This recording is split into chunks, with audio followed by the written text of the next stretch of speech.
welcome to the First Issue Club comic book podcast. We're your weekly reading club who, just like Sue Storm, we love a good read. I'm Mike. And I am Vargas. We are missing one Greg Lichtig today. Our fearless leader, lost at sea. Salute. He's got to count all the grains. Make some money on grain, baby. Bring us back that sweet wheat cheddar. Wheat cheddar. It's my favorite breakfast cereal. Yeah. What a week we've had in comic books. New York Comic Con was this past weekend. We might talk about some of that on today's show. I think I've got one or two big things out of there. Yeah. But some of it you've maybe heard too much of, so we won't cover it ad nauseum. I've got a couple takes on a couple little things. I did have a tiny slip of paper at some point, but It's back there. all right, I don't necessarily need it. They might be in the vault. Your mind is a steel trap. Thank you. Hey, to keep all this knowledge in it as I gaze upon my comic book boxes, holding all my collection, a steel trap that's got all these pages held within it. Do you feel like when you read a comic book or a series, like, are you basically like, oh yeah, I remember this character, they appeared in this series, or does all of it just kind of like blink out of your mind? I retain most of it. Do you? Unfortunately. I'm bad about retaining stuff like that. Yeah, I can't do like long division or remember if I brushed my teeth this morning. Right. But I can remember that Batman shot a guy with the God bullet in Final Crisis. Yeah. Are you also good at like watching a movie one or two times and then like Yes. quoting all the things? Yes. I cannot do that for the life of me. That just blows my mind, the fact that people remember so many lines from movies. As that guy, it's not useful at all in any stretch of the imagination. In fact, people find it extremely annoying when you quote The Simpsons all the time. I will say there are certain people whose sense of humor is like regurgitating things they've heard. Yeah. You're not one of those guys. I'm not one of those guys. I had to learn to not be one of those guys. You grew out of it. I did. Yeah, it's not a good trait to have. Yeah. But, different strokes for different folks, I guess. Exactly right. I was kind of lately I've been thinking, why don't I throw a party when I hit 10,000 comic books? Have I talked to you about this before? No. I think I'm going to have a party over here. Dope. When I hit 10K comics. Shout out to 10K. And I'll do a keg. Hell yeah. Beers. I'll have to think of some like fun, interactive comic book facts or things. Uh-huh. Or like some games for people who come over to just like casually like write a guess on a whiteboard or put it in a hat and do some like goofy prizes and things. But it'll just be, I haven't had a house party in a long time and I haven't had an excuse to. And how close are you? I'm like 1,000 books away. I'm just under 9,000. Oh, me too. Yeah. We might do it. Should we have a 10K party? Dude. Greg's got to be there, if not close, right? Yeah, he's probably close. We'll have a 10K party. A First Issue Club 10K party. And we'll fly out 10K beers. Hell yeah. You got to join. But you got to bring 10,000 beers. One for each book. That's right. We expect a smorgasbord of beverages. That would be a blast. Yeah. Totally. So just an idea. A good one. Thank you. All right. I dug up a little bit of news in lieu of our boy not being here. Yeah. Yeah, I'll see it. Greg is normally the news guy. Yeah. So forgive us if we side tangent quite a bit this episode. Yeah, but we just have such a good rapport. Exactly right. That we can't help it. It's not that we can't stay on track. Correct. It's not that brain thing that I have at all. All right, so we'll talk about the hard to talk about one first. Yeah. I showed you the new Spawn costume. Yes. Do you have thoughts, hot takes on the Spawn costume? For those of you out there in listener world, it is mech inspired. I mean, Yeah. it looks very Rob Liefeld 90s. Yeah. It's almost like It's like a cross between that vibe and like a Mighty Morphin Power Rangers, yeah, Japanese anime inspired yeah, cyberpunk sort of thing. like if Voltron was human size. Yes. Yeah. Yeah. It looks really rad. It looks really cool. Yeah. I like that they're like changing his hair and making it a little bit More modern. more modern. He looks less like a army guy. I Yep. know that Spawn is like an army guy, but I like it. I think it's a cool redesign. Yep. Um, With how many different spawns they have at this point. yeah, Yeah, do something more modern with the guy. right.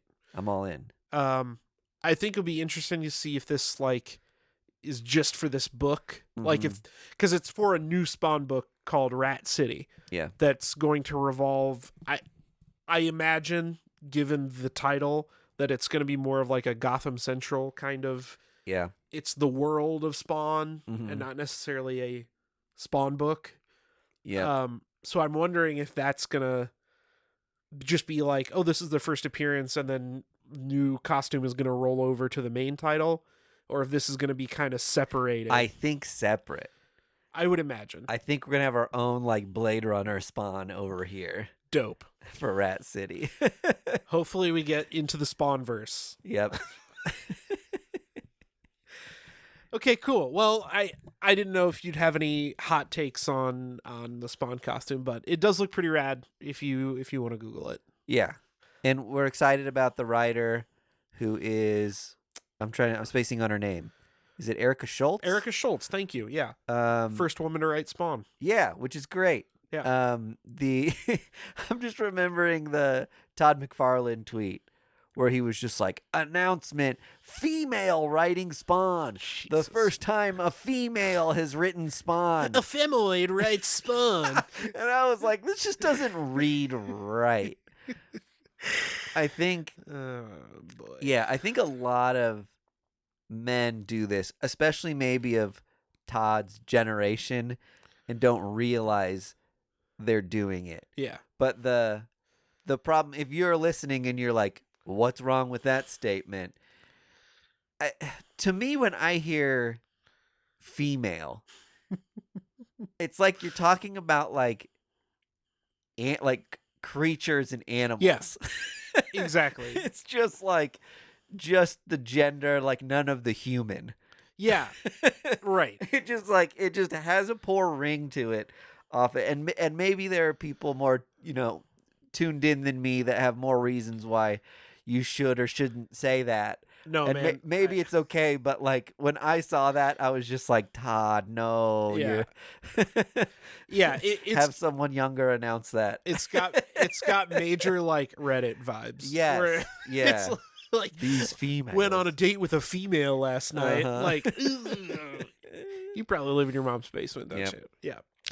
So, grown woman who's a human in her own right, Erica Schultz, is writing Rat City, and I love Hallows Eve that she's doing, which is a Spider-Man tie-in. Yeah. And I think that character is so stinking cool. Yeah. And those books have been really fun, and I don't know how many issues it was intended to be, but it just keeps going and going and going, and I think the reception of that character has just been like fantastic. So it's really I almost cool. bought issue 1 just for the character design. Yeah. Like the character design is so top It's notch. cool. There's a couple different Spider-Man tie-ins, like that Red Goblin book with Normie. Yeah. That book just keeps going and going too, and I'm like, man, it's great. That's Alex, is it Packnadell. Packnadell. I don't know how you say his last Yeah. name, but I think it's Packnadell. who did All Against All. Yeah. Which is like really great book. so killer. Yeah. And Gold Goblin too is still going, right? I think it is. Wild. That one might have wrapped up. Good. Less Spider-Man.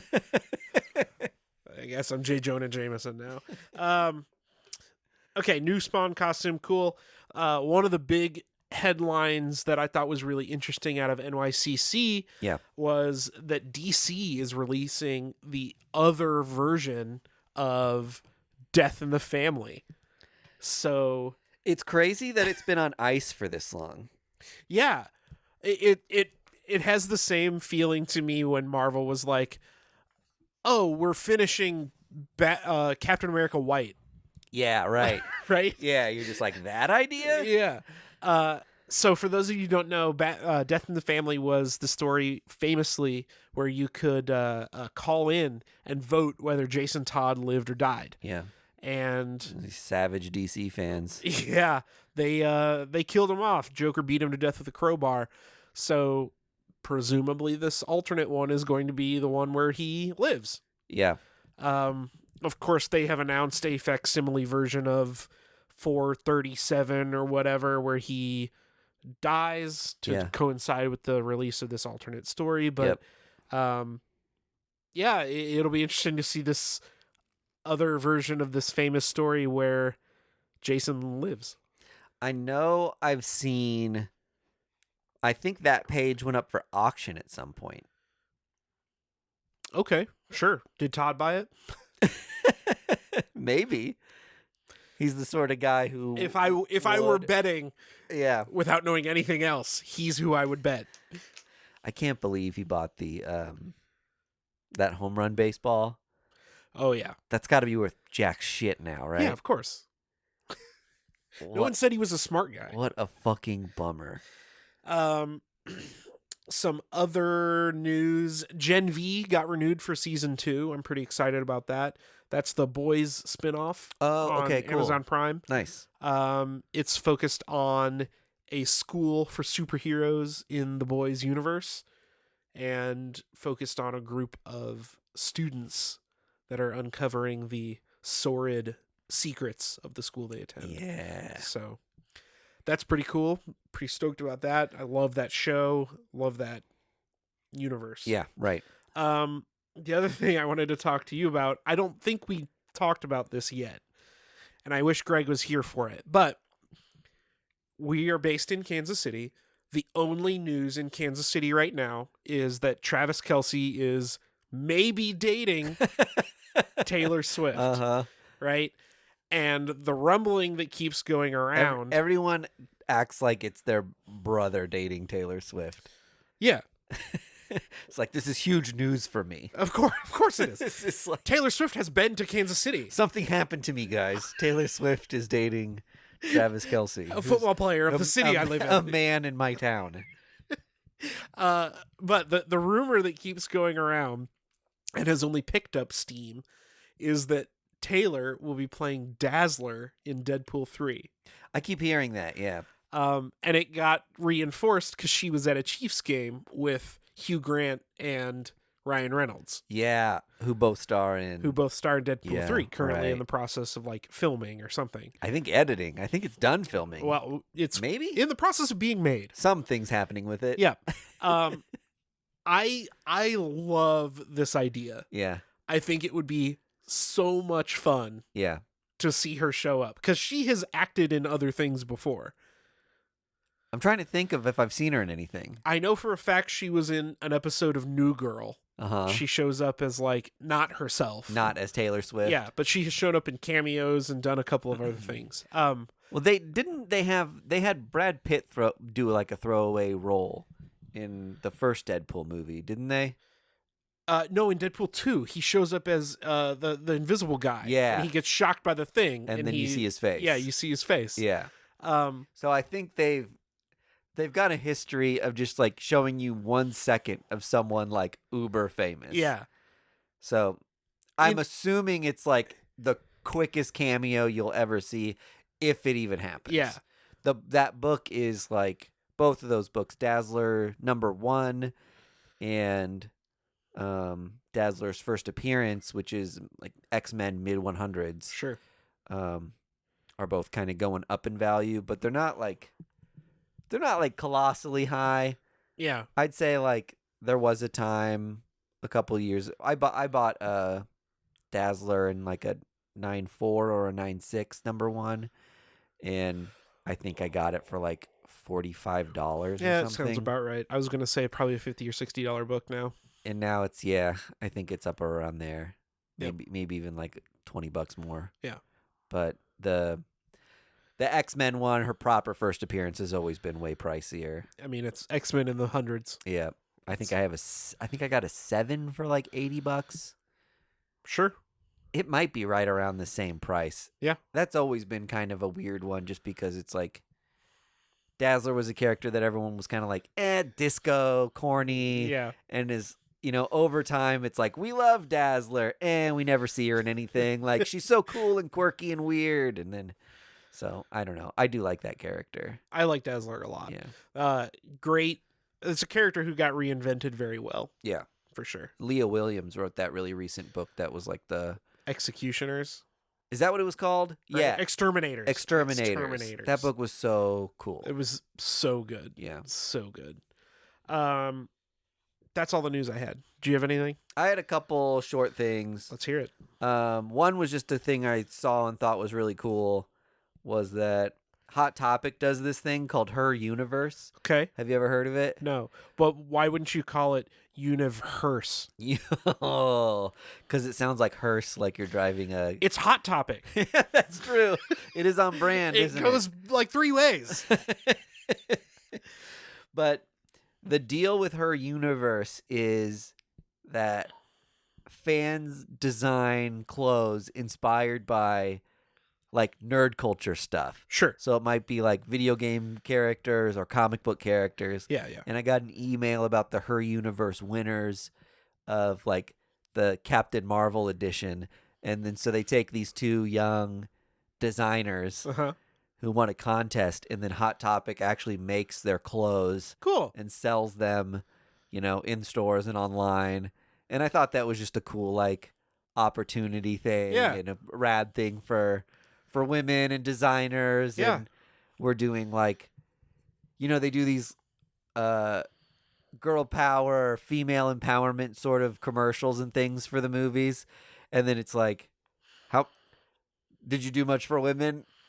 Yeah, right. The commercial was directed by a man. Yeah, and it's like starring a guy, and everybody jumps in on this like marketing train of like, we're good because we're printing this T-shirt, but it's like none of the money goes to like women making anything. You're just like loading Disney's pockets and your own pockets with this stuff. Yeah. So it was cool for them to be like, we're gonna tie in our promotion and our materials for the Marvels with this Her Universe thing that Very cool. does designers. So I thought that was rad. Yeah. And then my next thing is maybe more of a conversation here. So I got an email from Shortboxed. Yeah, they're doing auctions. Today or yesterday that they're adding auctions to the app and platform. Yeah. And we've talked about Shortbox a handful of times on here. Yeah. And I think I'm at a point with Shortboxed where I'm like, you couldn't have made a better looking app. Sure. That I feel more confident in. If I buy something on it, I'm going to get it. Yeah. Like, I trust it. Definitely. The part about it that doesn't work is the selling community. They list books for hundreds of dollars over what fair market value is. Yeah. And Shortbox did an update where they put color indicators on things. Yes. That was like red is bad, yellow is good, or yellow is like all right. FMV. Yeah. And then green is like, this is a fair cost for this book. This is a good price for this book. Even the greens are sometimes $100 more than what you could win a book for on eBay. For sure. But you don't have to deal with the auction, right? Yeah.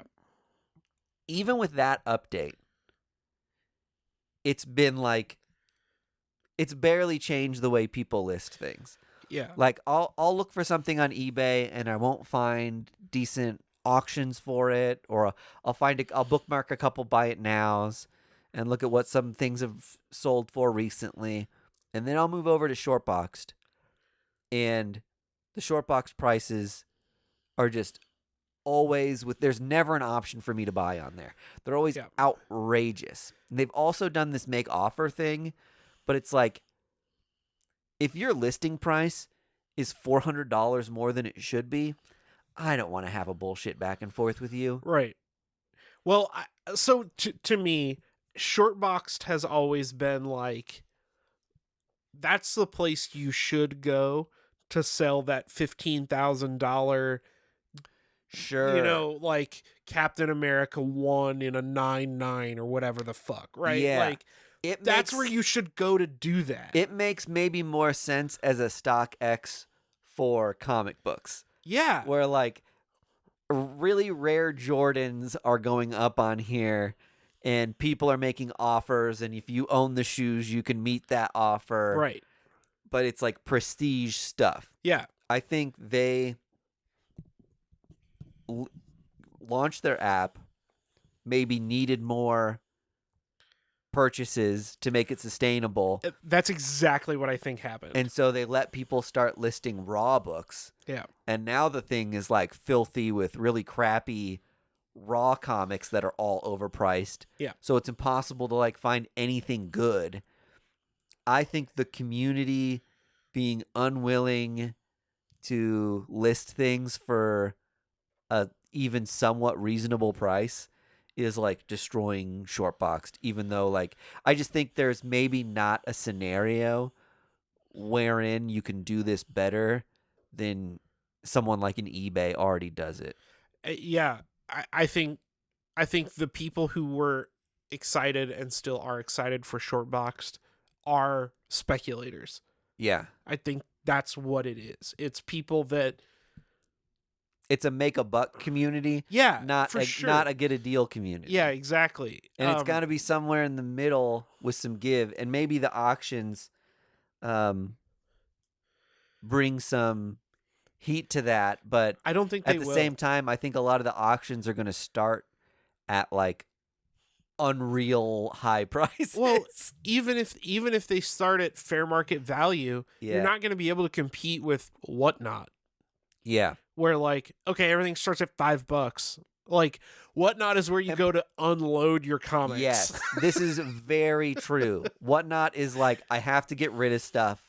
Like, hey, this book goes for $60. One guy on here wants it for $20. Great, Yeah. you're getting it for $20. Yeah. I've gotten some great stuff on Whatnot. I joined a Whatnot auction that was specifically titled $1 slabs. Wow, $1 start slabs. And the note was, do not buy anything for over $20 in here. Yeah. Because they were just trying to, like, the whole idea was they're trying to get rid of stuff. Yeah. And help people start a slab collection. It's just like fun to. I'll say there are some graded comics that I have that now it's like, why do I have this? Sure. But at the time, it's just fun to have a slabbed comic. Yeah. So it's just like, this one's $20. Like, great. Yeah. And it's like, no one's going to pay $20 for this. Yeah. Again, which is like $5 less than it costs to even slab something. Yeah, I got a Moon Knight 18 and an 8.5 for like $17, right? Because like, whatever. Oh, you know what I was really excited about? I don't know if I posted this or not. I got Pretty Deadly #1 Hell yeah. in a 9.8 the other day for $18. Hell yeah. I love that book. Yeah, it's such a cool book. Yeah. And it's one of those things that's just like, I've thought about slabbing my copy of it just out of like sentimentality, and it's just like one of the cooler like indie books I think I've ever read. Yeah. And I was like, well, I can buy one for $7 less than it costs to actually slab it. So Totally a good deal. I might as well guarantee myself a 9.8 Yeah. and do it that way. So I was stoked to have gotten it, but really surprised that that book wasn't like a more sought after thing, or that there wasn't like a second person who bid on it or anything. It was Emma Rios and does Kelly the Sue art, DeConnick. and then Kelly Sue DeConnick did the story. Yeah. What a fucking team. Yeah, that book was incredible. Yeah. I mean, that whole story. Did you read the follow-up, The Rat? I did. That was awesome. Yeah, it was like, cool. so good. Yeah, that's a no-brainer. I would buy that for $17 7 days a week. But that's the thing. I think you've got like, you like, at least I can speak for myself. I'm kind of like an eBay vulture. Yeah. Where every night before I go to bed, I'll zoom through the stuff that ends at like 7 a.m. to like 4 p.m. the next day. Just because it ends at a weird time during business hours. And then I've got a job where I can like switch over to my phone every once in a while and bid on something. Yeah. And I get tons of stuff for like, sometimes it's $100 less than fair market value. Sometimes it's like right at fair market value. Yeah. And I'm stoked to get it at a fair price even. Sure. But that's the kind of buyer I am. And I think that's the kind of buyer a lot of people are. And that's just like not what Shortbox, to get back to our conversation, it's not what Shortbox is selling. So I think they're trying to do a cool thing, and they're trying to like make it a smaller space that's content rich with just the things that you're looking for. Yeah. So the filters can be catered right towards it, right? Sure. There are some things that you just can't filter on eBay because it's built for everything, not for just comic books. Definitely. And that's part of like the strength in Shortbox, but they need the sellers to get on board with like, I have to like, if I'm not here to just list my collection and show it off. Well, they need to go one way or the other. They need to be the prestige place for comics, Yeah. where like, if you come here, you're gonna buy that $1,000 comic. Everything gets listed over $100. Yeah. Like there's no like, Or they need to like break it out and be Yeah. like, prestige short box is its own thing, yeah, and we also have like dollar bin bundles, yeah, right? yep, sure, I don't know, because I don't see any of that. Like, right. I've never opened short boxed and been like, oh, I'm interested in that. Mm-hmm. It's all way, way, way too pricey. And then they've got their dudes on the homepage a lot of times. Yeah. Has videos of guys who are like, "What's up, Shortbox family? Like, I'm I'm unloading like 20 assets today, and we're gonna like, I'm listing all this great stuff. This one is specking like unbelievably." Boo. And they're guys talking at you like they're gonna make a buck off of, like, they're all just like disingenuine hype guy. I want seller. I want followers on social media. Yeah. And I want your money. And it just doesn't. There are some things about like the sellers and the people that they're advertising on it that just don't feel like cool people. Whereas like a lot of what you're getting out of Whatnot is like a really genuine experience with, like, there's the Yeah. live chat going on and people really are there to just like unload their crap. So it's like, oh, you know, this book's worth nothing and I've got to sell my stuff. But like, man, was this story cool, or this cover cool, or this moment from this trade really cool? Yeah. And then people in the chat are popping off about that. But then somebody buys it for $1. And someone Like, buys it for $1, but I do love the like personal aspect of it. definitely. And this is very like What- like you said, it's like clean and modern and white space, and Yeah. it does feel like it's a place built for like, you're gonna have a really great, safe, validated experience buying $500 comics, And you're going to pay for it. and you're gonna pay for Yeah. it. But instead, everyone's got like $20 comics on there Yeah. listed at like $200 a pop. Yeah. And you just like, it's not worth your time filtering through like the things that are, you know, 500% of what they should cost Yeah, exactly. to find like the thing you're looking for. And then not buy it because it's $400 more Right. than it should be. Yeah. Well, enough venting. Good. Let's get into some comics we read this week. Dope. I know we read at least one of the same book. You Yep. want to go over that one first? Yeah, let's do it. So we both read, is it Zoe or is it Zoe? I've always said Zoe, but now that you say that, I don't know anymore. Okay. Well, it's Ms. Thorogood's. Huh? Zoe Thorogood wrote / Back to School. Yep. She is the creator of It's Lonely at the Center of the Earth. Have you read it? I have not. I One- know it got all the accolades. It's one of the best graphic novels I've ever read. I got like chills saying that. It's Yeah. like so good. That's what I've heard. Yeah. That's what I've heard. Yeah, I know. I'm a really a fake comic fan when you really get down to it. And well, it's definitely not. It's interesting to see Zoe Thorogood, right, doing this comic book, and she's done a couple. Like she did Rain, Yes. Um, but it's just funny to see someone do like monthlies and floppies who also wrote this like work of art. Right. Really prestige. Yeah, Yeah, yeah. exactly right. Like there's I just don't feel like there's a lot of crossover of like a lot of the people who do like the Fantagraphics graphic novels, like you Yeah. don't see them publish like monthly things. Right.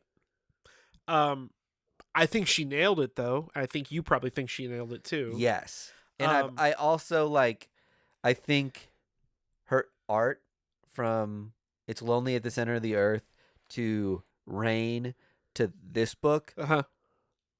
looks like it's evolved into more of a I don't want to more of like a Expected. expected comic book style. I didn't Yes. want to say I was trying to find the right word. I didn't want to say palatable. Yeah. I didn't want to say cuz her work is like gorgeous and unique, Right. but it's starting to feel more like what you would expect to see when you're flipping open like a normal indie comic book or even like a Marvel and DC book that's a little more like punk rock and Yeah. on the outskirts. Yeah, yeah. Yeah, it's still, and I think she's a great pick for Hack Slash specifically Yeah. because the character is so like punk rock. Like Yep. that is very much the aesthetic. Yep. Um and I think Tim Seeley, the creator, co-creator of Hack Slash, probably had a lot to do with like picking her Yeah. to do this. Yeah, the art in here is absolutely gorgeous. I loved the use of color. Yep. Like there's a lot of really really bold neon Yep. in a book that is traditionally like very black and white and red. Yeah. Cassie Hack is very much a goth chick. Mhm. Um so you get a lot of those like dark tones, but Yep. you get pages like this in this book that are like yellow and pink almost entirely. I thought the thing we're communicating here with like the her heart beating rapidly and vibrating and then dripping and oozing and then becoming like abstract art Yeah. like is such a cool motif of like explaining like shock and being frozen and not knowing what to do with yourself. Yeah. She's also so good at like taking something like these like beautiful looking characters and then when she moves to something grotesque, it is like very grotesque. Yeah. Like the ability to like counter this like oddly like twisted and turned face Yes. with like how perfectly she can like contour things, like that's like such an interesting thing to look at. And then I even wanted to see if you saw some of this stuff when I was reading this digitally. I thought the paneling on Yeah. the page after that is showing what's going on currently with a flashback Yes. that's like paralleling her past experiences, in this but in the same panel. but in the It's same super panel that's cool. like Yeah. slashed through, which again hack slash Yeah. um Oh. but there are even parts of it where it's like you see dialogue bubbles but you're not even like getting the dialogue, Right. where you're like creeping more into the feelings of one than the other. Yeah. And I just thought the paneling of it was genius. I know that this creator is somebody who gets like stressed out when people tell her she's a genius. Yeah. One, because she's very young and it's like Yes. the first one of the first things you publish, everyone's like, it's brilliant.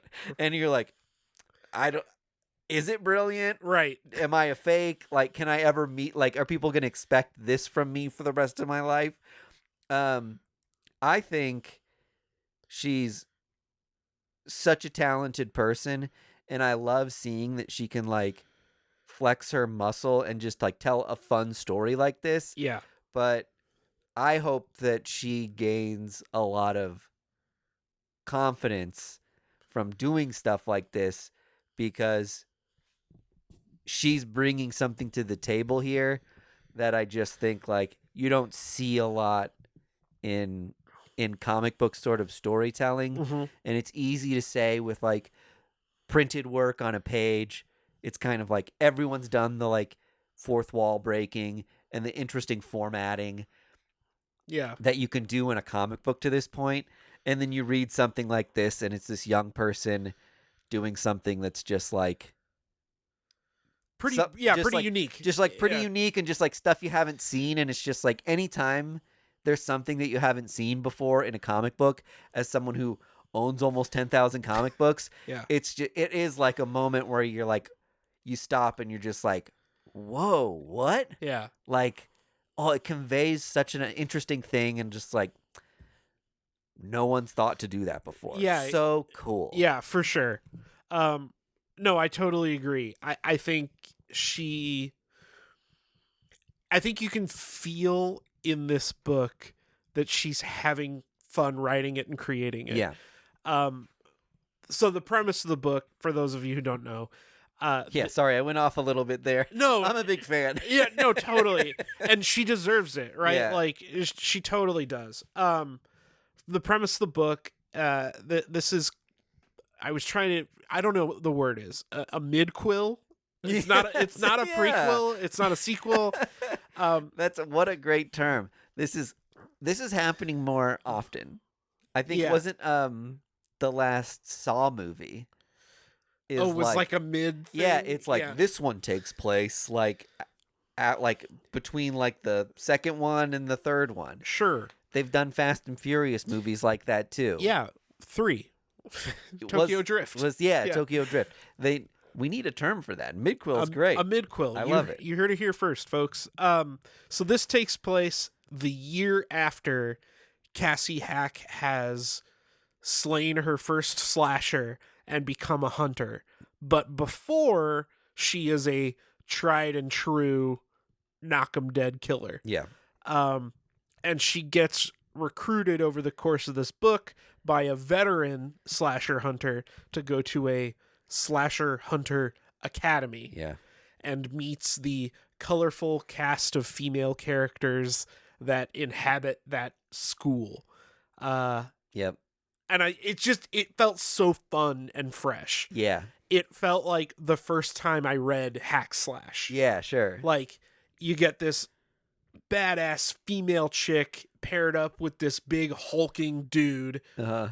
killing like the creatures out of your horror movies. Yeah. That, the first time I read it, was like, this fucking rules. And I love this, and I want to read all of it. Yeah. And now you get something that's like that with like a scoop of ice cream on top. Yeah, You know? Like, right. oh, it's a school full of these chicks. That fucking slaps. Yeah. Like, Yeah. I think we're gonna meet a lot of interesting characters. Like yeah. they teased like a handful that are probably gonna be like the main few girls she ends up interacting with throughout the course of this, but even just like the small taste we got of them was fun because Yeah. they're all like, you know what they do in these sort of like books where like an outsider gets brought in and has to like work with a new team, and Yeah. then there's like the quirky friendly one and like the dark brooding one who you have to like earn their trust, and Yeah. then you figure out their damage, and it makes sense why they're such an asshole to you. Yeah. Like we're doing a lot of like those things that are fun Yeah. in a book like this. Yeah. But to your point, right, this all feels very like it's familiar enough, Yeah. but through Zoe Thorogood's lens, Yeah. it feels fresh and unique. Yeah. Right. I would love to, I'm sure that this is going to be a limited, most Mhm. hack slash stuff is, but I would love to see her do a sequel book that's like a true sequel, but that brings back Yep. these characters in grown up Modern form. times. Yeah. Yeah. Mm-hmm. Or we bring it to the present day of hack and slash. Yeah, exactly. Not modern times. I say it like this is a period piece. Yeah, but we bring it back to the 1900s when hack slash takes place. But no, this book ruled. I would recommend this to anyone who's a fan of horror.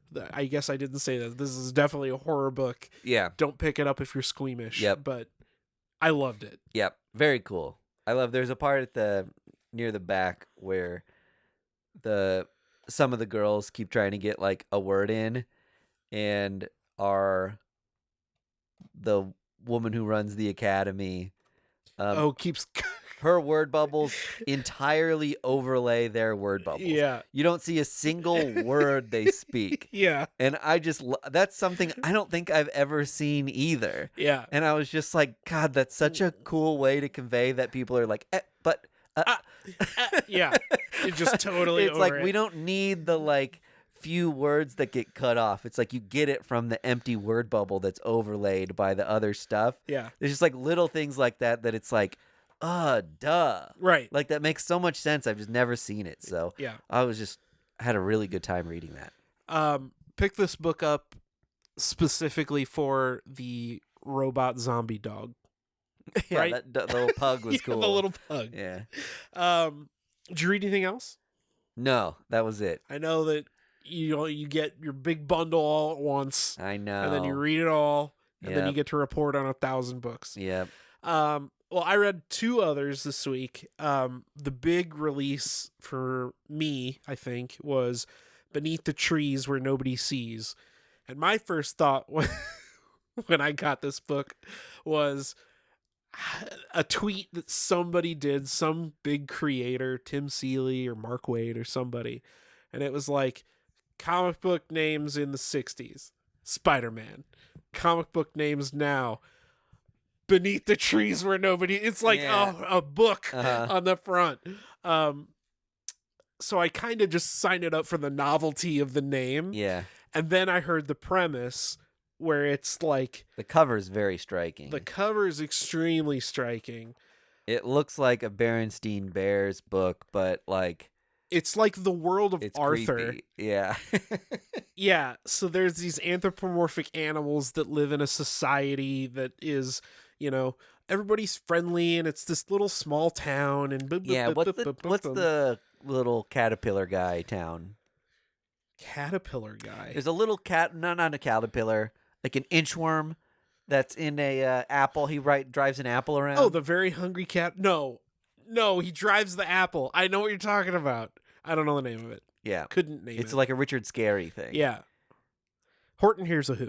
I don't know. Yeah, it's sort of near the Who. Anyways, yeah, a little idyllic cartoon town. Yeah. And as it goes on, we see this bear and we interact with her and we fall in love with her and her friends. Yep.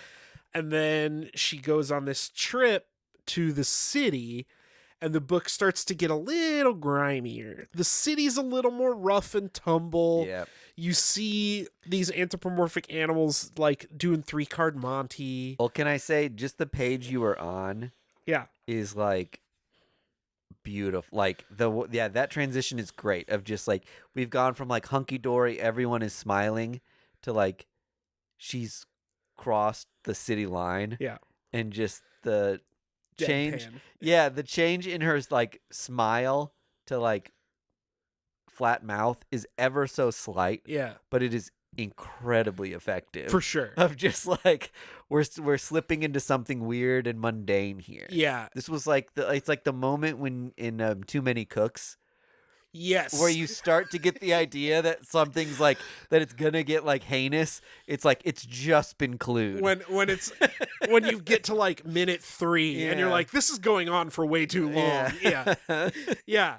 So you start to get these hints. The city's a little grimier. You get these like people kind of doing their city life, and then you get to a point where our main character drugs and kidnaps this duck man from the city. Ugh.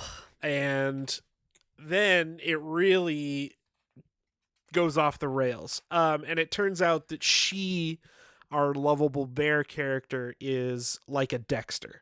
Yeah. She's a very calculating, cold serial killer, and she has killed 43 people over the course of like 20 years or something. Wow. She's just been doing this over and over and over. Yeah. But the clincher of the book, so she kills this guy, chops him up, buries him in the woods. Is he a rando? He's a rando. Okay. She's got these rules, right? Just hasn't- like Dexter. He hasn't done anything good or bad. Correct. Dexter's thing is like, I'm killing heinous people. Correct. she's got rules where she's like, I don't do this in my hometown Yeah. because it's going to draw attention to me. I don't pick anyone I know. I always get random people, whatever. So she does that, and then we get to, she's living her life, whatever, completely, without anybody knowing. Yep. And then we get to this parade scene that they've been talking about the rest of the comic, and it turns out that someone in the town has killed another someone in the town. Oh. So our main character's concern is they're going to start looking into a murder. They're going to start looking into a murder. See all the clues of her. It's going to start pointing to me. Yeah. So the book is going to be her looking for this other serial killer in the town. Got it.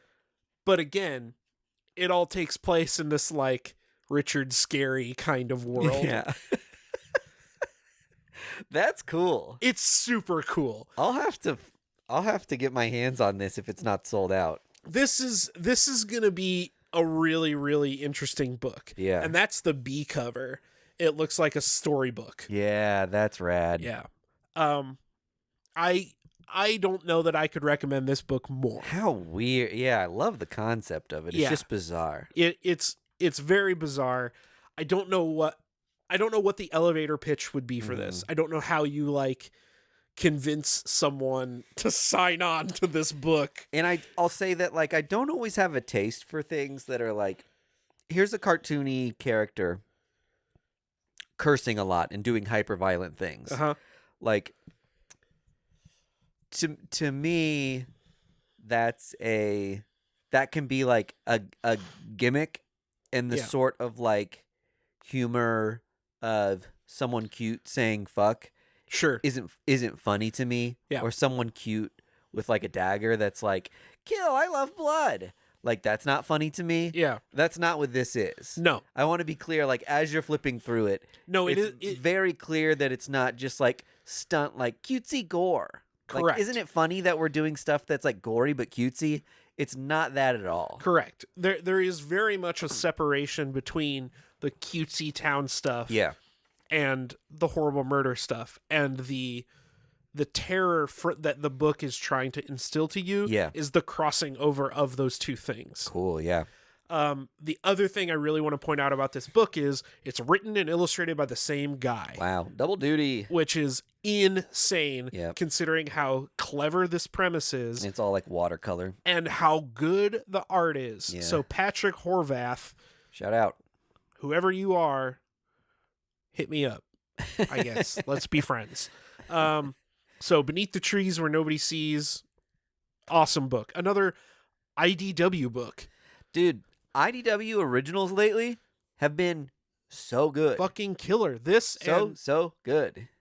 Was Antarctica the Top Cow IDW like crossover? Oh, I don't know. I know it was Top Cow, but I think they teamed up with IDW to do bizarre. it. But yeah, IDW has been absolutely knocking it out of the park. Yeah. And we were talking a while back about like whether they were going to lean more into their purchased IP sort of comic books, and that's always a worry and a concern, but just like reminder, support books like this. For sure. Because IDW is just another place where we're going to get more opportunities for more cool people trying to tell weird stories if we support weird books like this one. So yep. And never forget, 30 Days of Night came out of IDW. So yeah. So Beneath the Trees Where Nobody Sees, go pick it up, turn it into a movie. And the last book I read, of course, everybody knew this was coming from me, Justice League versus Godzilla versus Kong. Yeah, what a funny title. Because as the old gypsy woman cursed me, I must read and watch any movie where a giant animal eats someone. Yep. So it's got like a little legendary imprint on it. Yes. So this is an official crossover with the American Godzilla movies. Yeah. This takes place in the Monsterverse. Oh, look at that. Yeah. We talked about the Monsterverse a while back. Yes. Yeah. And I am jazzed about it. All right, cool. So the kicker here is that the Legion of Doom is trying to rob the Fortress of Solitude Uh-huh. for some reason on the night Yeah, of villain reasons. for villain reasons on the night of Superman's engagement. He's proposing to Lois Lane. Uh-huh. So during this heist, our heroes intervene without Superman because he's earned his night off. Yeah. You know, proposing to his beau, and I think it's Green Lantern and Supergirl Mhm. get transported to somewhere, and the Legion of Doom gets transported somewhere. Turns out the somewhere is the Monsterverse. Okay. They show up on Skull Island. All right. Yeah. So they meet Kong like right away. Yeah. And Toy Master stole a gem of some variety from the Fortress of Solitude and makes a wish that these toys could come to his universe. And the toys that he wishes for are End up in Godzilla Metropolis. and Kong. Yeah. So Superman has to, the end of the book is him staring down Godzilla, and the Legion of Doom staring down Kong. And what's awesome about it is Grodd is in the Legion of Doom. Oh, yeah. And starts worshiping Kong. He's like, my brother, doing all this. Oh, it's so good. I'm so good. And I'm so interested to see if he... Well, he can telepathically communicate, right? So can he communicate with... He doesn't in the book, but that's what I'm hoping is that he doesn't need to speak English, maybe, if you can... Yeah, he can just ook and awk at him. Yeah, do your mind communication. I'm so interested to see if Grodd ends up convincing Kong to help the Legion of Doom. Right. And Superman earns the trust of Godzilla or something, and they end up fighting each other, which would be funny because I feel like, in my head anyway, King Kong is the more I guess the character that you can have more empathy for. Well, sure, he's the primate. Yeah. Right. Whereas Godzilla, it's just like, he's a bad dinosaur. Get him out of here. Yeah, exactly. I mean, I get the point that he's a product of pollution and radioactivity and so it's our fault. Godzilla is us reaping what we sowed. Godzilla is our own hubris. Yeah. Yes. Correct. But still, when he comes on land and starts killing things, it's just I'm let's kill this big dinosaur. Right. With King Kong, I'm don't hurt him. No. He doesn't know. He doesn't know. He kidnapped that lady because she was nice to him. Yeah. He's trying to find another lady who looks like her because she was such a sweetie. Poor Kong. Yeah. But fuck that dinosaur. Yeah. So, I don't know. You get what you have on the tin, right? It's giant funny monsters fighting and, your whatever. I think I pre-ordered. They did not have it my LCS, but I think I pre-ordered the soundbite cover. They had a cover where you open it push a button and push a button and it makes Godzilla's roar. That's funny. It's incredible. So I'll say this: the one thing I really liked about this book, if this was a Marvel book, this would have been $7. Yeah. This was a $4.99. Oh, that's pretty good. Yeah, they're a big cheesy crossover. Yeah, it looks big. Yeah, so worth your money. It's a plus size book. I think it's a 6-issue mini or 5-issue or something. If this goes 12 issues, I'm not going to read all of them. I'll tell you that much. Did you get these at Clint's? Yeah. They look kind of beat up. Yeah. That's a thing with. There's the annoying thing about Clint's for me. Yeah. Is that when you walk into this store called Clint's in Kansas City, they'll be like, "Hey, we're a collectors only store. We've never seen you before. True. If you touch something, you should be touching it to buy it because we have collectors in here who want things in mint condition, yada yada." The mission statement is, I guess, works for me. You'll never leave a comic shop with worse comics in your life than when you leave Clint's. Well, yeah, because the ceiling's falling apart and everything is covered in mold because That's it's true. water damaged. And then the people who check you out, or like used to check me out when I used to go there, oh, they beat them up. they just manhandle your comic. It's almost like we make a point to be like, no one cares about these. Yeah. Like, hey, we buy them to read them, and it's like you're telling people you're like bullying people who come in who are young. Yeah, you're chastising people for flipping through a comic. Yeah, like people like your customers of the next generation. You're basically being like, don't come in here, and I hate that because the comic book community should be like welcoming and fun, and you should check stuff out, yada yada. I just helped Mike Russo, who Yeah. used to go by the Budget King on this podcast, Uh-huh. with a bunch of his books he wanted to send in for grading.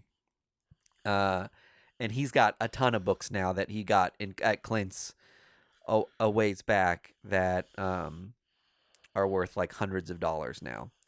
And I was going through his books with him, and we were opening them up. I was telling him what to press and what could just get graded. Almost none of his books were 9/8, and a lot of them were things that like he'd never read or only read once and Yep. bagged and board, and it's because he got them at this shop. Mm-hmm. At the same time I was shopping, I had changed to a shop in Overland Park, and my comics from that era are like pristine.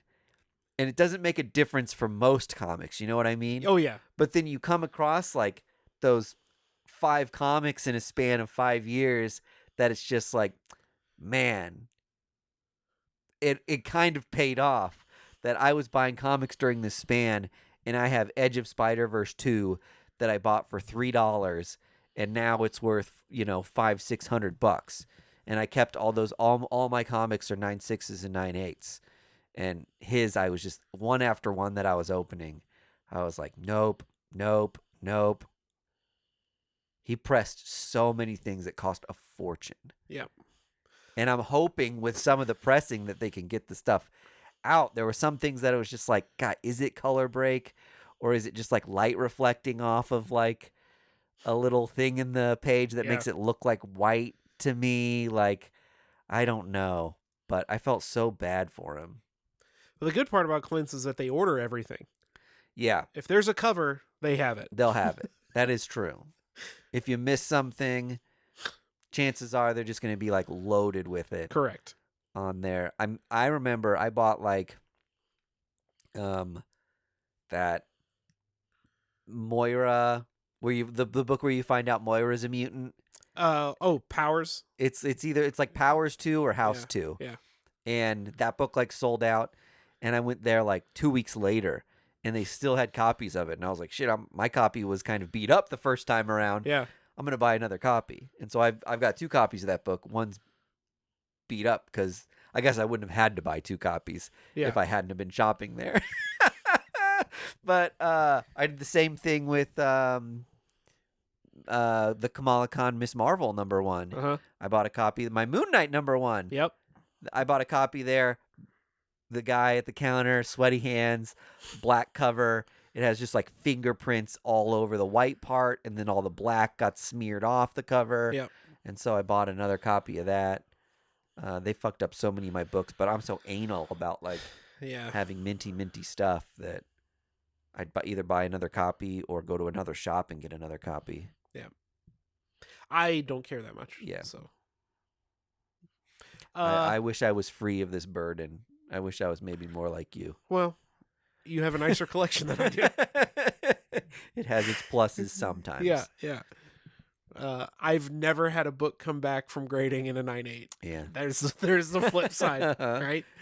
And I didn't buy my Moon Knight #1 at Glint's, so yeah. All right, that's all I got. Some pretty good stuff this week. All right, right on. On the Patreon this week, we just kind of shot the shit about some other stuff we've been reading. I finished the Final Crisis Omnibus. Yeah. And kind of gave a little bit of a take on it. And we talked about other stuff I can't even remember. But always fun over there. Good times. For the cost of a comic book a month. Patreon.com/First Issue Club. Yeah. We try to do four episodes an extra episode a week. Yep. Over there.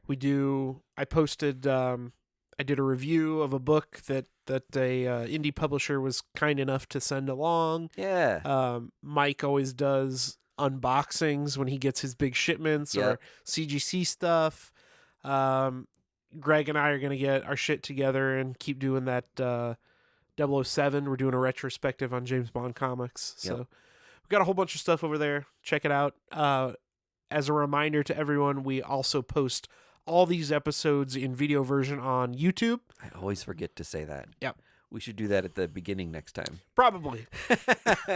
But if you want to go back and take a look at some of this stuff, see our shining happy faces, check us out on YouTube. Thanks, everybody. Bye. Bye. First Issue Club is edited and produced by Mike DeStacy, Greg Lichtag, and Andy Vargas. Follow us on social media at First Issue Club, and check out our Patreon for videos, audio, and more at patreon.com/firstissueclub.